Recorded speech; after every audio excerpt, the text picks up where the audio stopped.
Soul family, and welcome back to Miracles Beneath the Surface. All the honor and all the glory and praise goes to our Heavenly Father in Yeshua's name. This message is called The Case of the Scapegoat. Guilty until proven innocent. Beautiful soul family. If I could just allow for a moment where we are going back in time to where there were those that were enslaved. Some people tend to gloat over it and think that those ancestors who went under enslavement had an opportunity, like as if there was a benefit to it. But when we really look at certain things, like the Holy Spirit shows me things that are very interesting. In this matter, we can see how there is a pattern that is replaying itself, rearing its ugly head. Now, there are certain people who were to have dominion. Actually, let's just make it basic. Mankind is to have dominion. Okay? That is our blessing. It is given to us out of the unconditional aspect of our Heavenly Father. Now, the thing about it, beautiful soul family, is that those that were enslaved, there were certain people that were enslaved.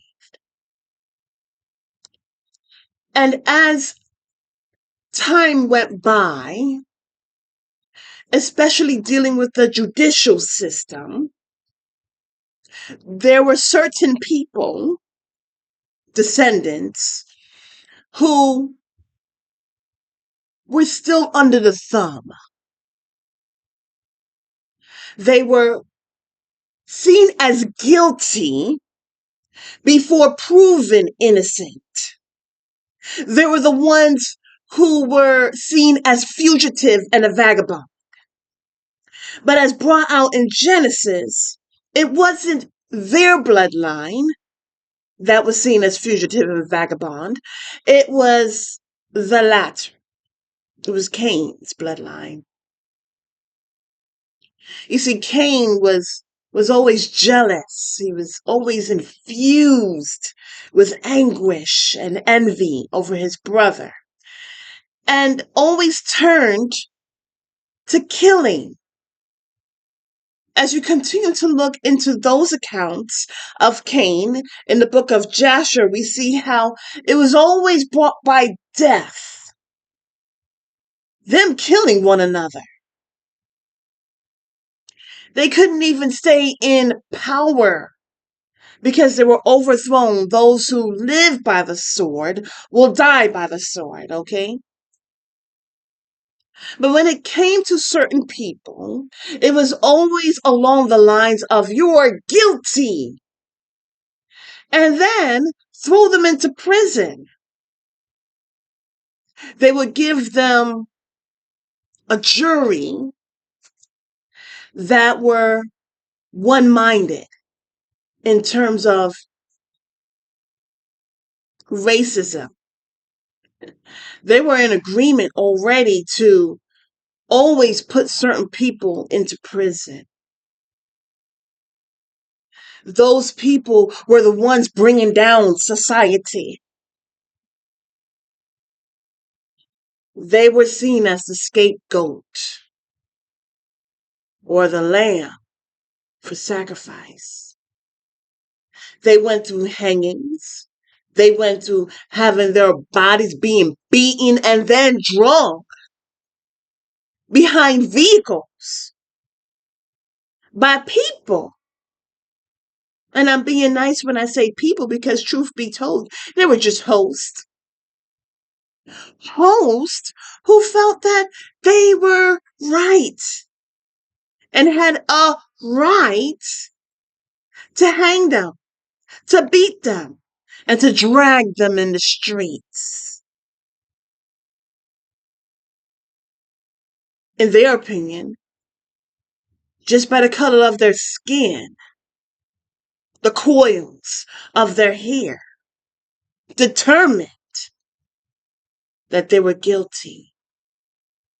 You see, beautiful soul family, it starts off small and then it goes bigger. It starts off in one area and they determine that, way, hey, it worked out. So let's now spread it to other areas. And so there are certain people who have undergone so many things. But we are the ones who can share our testimony. The ones that can say, even though my family was enslaved, even though my history was stolen, even though they whipped me so that I can take on a name that says nothing about me, thrown into prison, used as a scapegoat, seen as a fugitive and a vagabond, been denied and rejected, hey, stolen from, looked on as a thief, been denied jobs. Look, so many things that a certain group of people have gone through can share their testimony and can share some true knowledge. Because now there are other cultures that are going to be going through these things unless they do what they are told. You see, they're going to take the abuse, the whippings, unless they change their name, found in the DNA. So see, a group of people have gone through this. But when we look into the lives of those group of people and not look at them in the terms of dismay, but say, wait a second, the same thing that has happened to them is still happening now to a degree, is now happening to the general population. You see, what's so interesting is that in order to place the blame, even though the person placing the blame is the culprit, someone has to take the blame.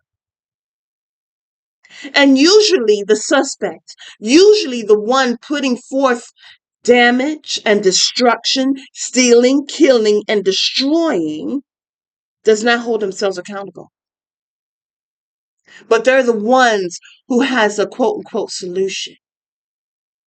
You see, what's so interesting, beautiful soul family, is that as we look at what's going on here, we're seeing a court case go on. Our King and Savior, Yeshua Mashiach, Jesus the Messiah, is indeed the advocate. And Satan is the adversary. Now, Satan has been accusing mankind both day and night, continues to do such. Even lost his position in heaven.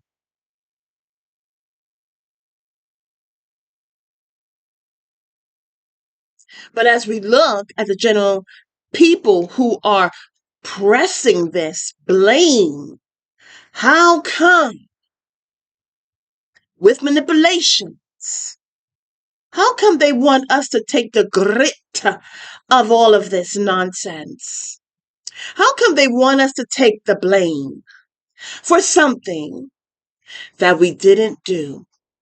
You see, guilty until proven innocent.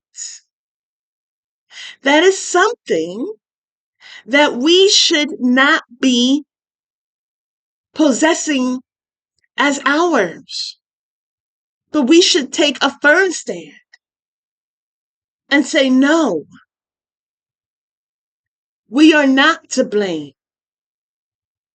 We hardly have money to bring forth such institutions. Oh, but now you want to place the blame on us.